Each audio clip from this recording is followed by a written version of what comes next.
Dunyodagi eng qimmat 3 maktablar. Birinchisi Institut Le Rosey, Shveysariya. Le Rosey maktabida 1 yillik o'quvchi o'qish narxi $120,000. Bir necha luxury moshinlardan ham qimmatroq. Qirollar maktabi deb ataladi. Dunyo qirollari farzandlari aynan shu maktabda o'qiydi.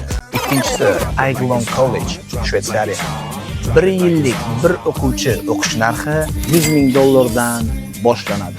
Markaziy Osiyo, jumladan O'zbekiston milliarderlari oilalarining farzandlari aynan shu maktabda o'qishini bilarmidingiz? Uchinchisi Harrow School, Buyuk Britaniya.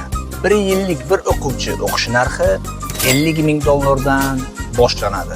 400 yildan oshiqroq tarixga ega bo'lib, tarixiy uniformasi bilan mashhur.